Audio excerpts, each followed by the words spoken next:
Okay, product review video for you here. Watch a video on Wrangler Star, and he talked about this Herocut.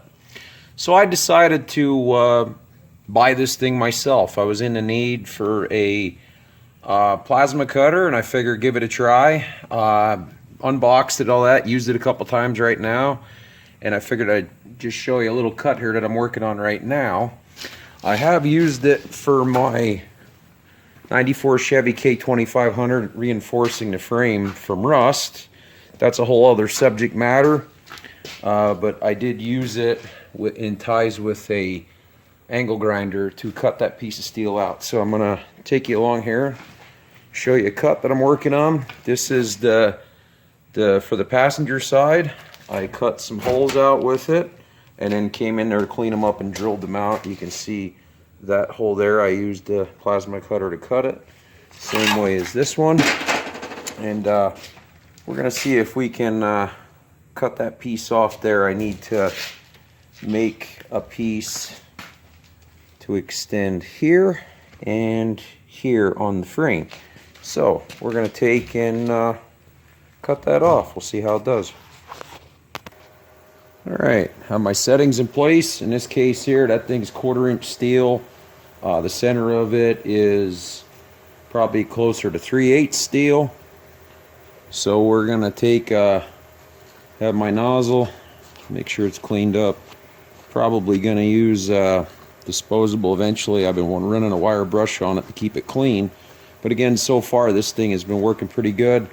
As you can see, all the cuts I did on that piece. We'll see how it is. This has been sitting yesterday is when I cut that other one, and we'll see how this works.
Well, there you go.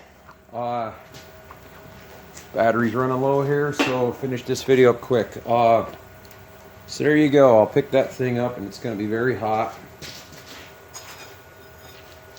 I needed a piece an inch long of the same, or an inch wide for the same material, but there you go. I think for what that thing costs of $150, I think it was well worth it, because after this project is done, I don't know when I'll use it again, and maybe there'll be other projects that I'll use it for. That was about a 13-14 inch piece long that I cut. I'm still learning how to use it, but even a novice, if you have a 220 line and available, you know, in your small shop, DIY shop, but you know, I give it a 4 out of 5 stars. I mean, I don't know how long it's going to last. I can't give it a 5 because then, but again, for the 150 bucks, you know, compared to expensive ones, I think it worked rather well. So thanks for watching. This is GMEC. Like, subscribe, hit that notification bell, and remember, keep on wrenching.